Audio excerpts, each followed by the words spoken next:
Hello friends, astro ब्रह्मांड में आपका स्वागत है। मैं हूं आपकी एस्ट्रोलॉजर श्वेता आंवले और मैं लाई हूं आपके लिए learn free astrology online. Okay friends, आज का टॉपिक है दिवाली स्पेशल। दिवाली कब है और इसका पूजन पूरे विधि विधान के साथ किस तरह किया जाए कि माँ लक्ष्मी जी आपसे प्रसन्न हो और आप धन धान्य से परिपूर्ण हो। तो आइए स्टार्ट करते हैं। दिवाली का पर्व कार्तिक मास की अमावस्या को मनाया जाता है। 12 नवंबर 2023 रविवार को दोपहर 2:46 से लेकर 13 नवंबर 2023 सोमवार को दोपहर 2:58 तक इस बार अमावस्या तिथि रहने वाली है। देखिए फ्रेंड्स, जो वैसे हम नॉर्मली उदया तिथि को काउंट करते हैं, लेकिन इसमें हम उदया तिथि को काउंट नहीं करेंगे क्योंकि दिवाली का जो पूजन होता है वो प्रदोष काल मध्य रात्रि में किए जाने का महत्व है, इसलिए इसमें हम उदया तिथि को काउंट नहीं करेंगे। तो 12 नवंबर 2023 को ही ये मनाई जाएगी। दिवाली का पूजन हम स्थिर लग्न में करते हैं जिससे लक्ष्मी जी आपके पास स्थिर बनी रहे। तो स्थिर लग्न के हिसाब से अगर हम देखें तो प्रदोष काल में वृषभ लग्न में शाम को 5:39 से लेकर 7:35 तक आपके स्वाति नक्षत्र सौभाग्य योग रहेगा। ये मुहूर्त कुल 1 घंटा 56 मिनट का है ना। तो आपको पूजा इसी मुहूर्त में करनी है। देखिए, समुद्र मंथन से जन्म हुआ था माँ लक्ष्मी जी का, विष्णु जी की पत्नी है, तो इनकी पूजा से नाम, यश, कीर्ति, धन, वैभव, ऐश्वर्य सभी की प्राप्ति होती है। कुंडली में शुक्र का संबंध भी इसी सीधा माँ लक्ष्मी जी से ही होता है। तो देखिए, झाड़ू घर की गंदगी दरिद्रता को साफ करती है, इसका सीधा संबंध माँ लक्ष्मी जी से होता है। कभी भी अगर घर की झाड़ू चेंज करना है आपको, तो आप नई झाड़ू कृष्ण पक्ष में ही खरीदेंगे, उसको शुक्ल पक्ष में कभी नहीं खरीदे, वो दरिद्रता लेके आएगी, है ना। तो ध्यान रखिए, आप अगर कृष्ण पक्ष में खरीदेंगे तो घर में बरकत रहेगी। और किसी भी मंदिर में अगर आप 3 झाड़ू का दान करें गुप्त रूप से, मतलब आपको चुपचाप रख देनी है, कोई आपको देखे ना, इससे माँ लक्ष्मी जी की कृपा आप पर बनी रहेगी। तो आइए पूजा की संपूर्ण विधि मैं आपको एक्सप्लेन कर रही हूँ जिससे आप माँ लक्ष्मी जी को प्रसन्न कर सके अच्छे से। तो ये आपकी पूरी देखिए, सबसे पहले आपको क्या करना है, थोड़ा सा नमक लिया आपने, है ना। नमक डालकर आपने जो भी आपका पूजा स्थल है, जहाँ पर भी आप पूजा करने वाले हैं, वहाँ पर आप पोछा लगा ले उससे, नमक के पानी से। उसके बाद वहाँ पे गंगा जल छिड़क दे। फिर एक चौकी के नीचे रंगोली बनाकर उस पर पीले रंग का कपड़ा बिछाएं, है ना। पीला रंग जो होता है वो भगवान श्री हरि विष्णु को बहुत प्रिय होता है, ठीक है। सबसे पहले फिर घी का आपको दीपक लगाना है, दीप प्रज्वलित करना है। और दीपक आप किस साइड लगाएंगे, देखिए, आप जहाँ पूजा करने बैठे हैं तो आपका जो सीधा हाथ है उस साइड आप दीपक लगाएंगे और आपका जो उल्टा हाथ है उस साइड आप कलश स्थापना करेंगे। तो बड़ा दीपक जो रात भर जलेगा, आपको 2 तरह के दीपक लगाना है यहाँ पर। एक तो एक बड़ा दीपक लगेगा जो रात भर जलेगा, और एक दीपक आपको आरती के लिए रखना है।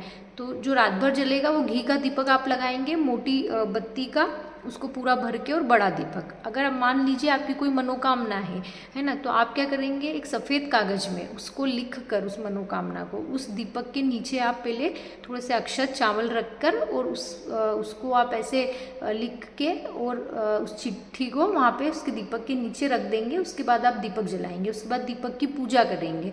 अब दीपक की पूजा करने के बाद आप कलश स्थापना करेंगे, ठीक है।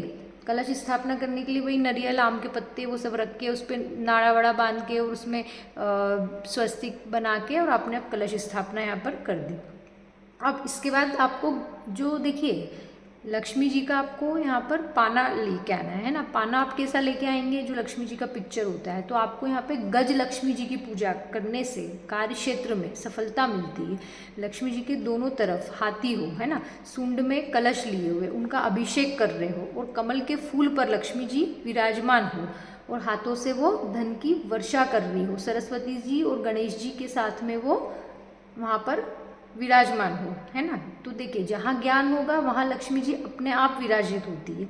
तो आपको ऐसा लक्ष्मी जी का पिक्चर लेके आना है जो मैंने आपको अभी बताया। अब आपको पूजा स्थल पर आपको क्या क्या सामान चाहिए, ये सारा मैंने यहाँ पर लिख रखा है, इसको मैं एक बार एक्सप्लेन भी कर देती हूँ। 5 तरह के आपको साबुत दाल, है ना, उसमें खड़े मूंग, खड़ी उड़द, चना, कुछ भी हो सकता है, ठीक है, रखनी है। 7 कोड़ियाँ, पंचमेवा, लौंग, कमलगट्टा, 5 दाने भी बहुत हो जाएंगे कमलगट्टे के। इलायची, खड़ा धनिया, 5 तरह के फल, है ना, 5 तरह की मिठाइयाँ, गन्ना, झाड़ू, ये सब आपको रखना है। चांदी का सिक्का या कोई भी मूर्ति हो, गणेश जी, लक्ष्मी जी की चांदी की आपके पास, तो वो भी है ना, उनकी पूजा आपको करनी है। गणेश जी को पीला फूल और लक्ष्मी जी को आपको गुलाबी फूल। सबसे पहले आपने देखिए, सबसे पहले आपने क्या करा, दीपक की पूजा कर ली, उसके बाद आपने कलश की पूजा करी, उसके बाद फिर आपने क्या किया, उसके बाद आपने जो चांदी के जो सिक्का है उसकी आपको पूजा करनी है ना, जो भी सिक्का है या गणेश जो भी आपके पास मूर्ति है आपने उसकी पूजा की। उसके बाद आपको भगवान श्री हरि विष्णु जी का भी आपको एक तस्वीर लेके आनी है, तस्वीर मूर्ति आपके पास जो भी हो, तो उस नागराज पे जो सोए हुए रहते हैं भगवान विष्णु, है ना, लक्ष्मी जी उनके पैरों में उनके पैर दबा रही होती है, तो वो वाला आपको चित्र लाके उनकी पूजा करनी है। इससे पति पत्नी के संबंध भी अच्छे होते हैं, अगर कहीं कुछ दिक्कत परेशानी आ रही है तो, क्योंकि जो ये सबसे मतलब इसकी अगर ये इनका संबंध सीधे शुक्र से होता है फ्रेंड्स, है ना, तो अगर आप इसकी पूजा करेंगे तो आपको यहाँ भी बेनिफिट मिलेगा। कुबेर यंत्र को आपको स्थापित करना है। उसके बाद कुबेर यंत्र यहाँ पे आपको जो विष्णु भगवान की जब आप पूजा करेंगे तो आपको कमल का फूल इनको भी अर्पित करना है, ठीक है। उसके बाद फिर आपको कुबेर यंत्र की पूजा करना है। कुबेर यंत्र की पूजा करते समय आप क्या एक मंत्र का उच्चारण करेंगे, ओम नमो गणपति कुबेर ये कृतिको फट स्वाहा। इस मंत्र का उच्चारण करते हुए आपको कुबेर यंत्र की पूजा करनी है। उसके बाद दक्षिणावर्ती शंख को स्थापित करके उसकी भी आपको पूजा करनी है।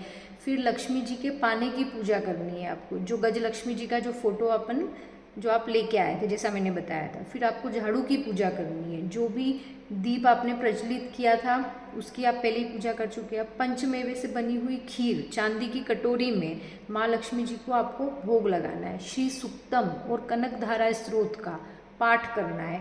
ओम श्रीम ह्रीम क्लीम एम कमल वासनीय स्वाहा, इस मंत्र का 108 बार आपको उच्चारण करना है, ठीक है। अब उसके बाद फिर लास्ट में आपको यहाँ पर आरती करनी है।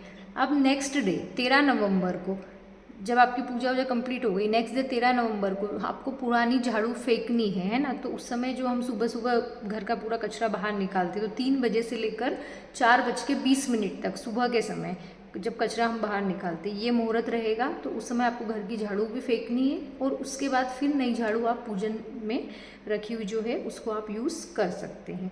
और जो आपने पूजा जो भी अच्छा मुहूर्त देख के फिर आप नेक्स्ट डे अपन ये सब चीज़ें सारी उठाते हैं पूजा के उसमें से, है ना। तो जब आप सारा सामान जब अच्छा चुगड़िया देख के जब आप उठाएंगे नेक्स्ट डे, है ना, जब आपका ये जो दिया है दीपक जो है ना, वो भी जब हो जाएगा कंप्लीट तब आप उठाते हैं। तो उस समय फिर आपको क्या करना है, जो साबुत दाल है, कोड़ी है, दक्षिणावर्ती शंख है, इनको एक पीले कपड़े में बांधकर अपनी तिजोरी में आपको रख लेना है। कमल के फूल, कमल का एक फूल भी वहाँ से ले लेना है। ये चारों चीज़ें आपको एक उसमें बांध के पीले कपड़े में बांध के अपनी तिजोरी में आपको इसको रखना है। और जो साबुत धनिया जो हमने जो वहाँ पे धनिया चढ़ाया था तो उस धनिया को आपको किसी गमले में आपको उसको आप उगा दें। तो उससे क्या होगा कि आप जैसे जैसे वो धनिया हरा होगा बढ़ेगा तो वो आपकी खुशहाली का प्रतीक होगा। तो ये थी फ्रेंड्स हमारी दिवाली की कंप्लीट पूजा की विधि। ओके फ्रेंड्स, अगर आपको मेरा वीडियो पसंद आया हो तो मुझे कमेंट्स कीजिए, लाइक शेयर सब्सक्राइब करना ना भूलें और ज़्यादा से ज़्यादा शेयर कीजिए जिससे इस साल की दिवाली सभी के लिए सक्सेस और प्रॉस्पेरिटी लेके आए। Thank you so much for watching.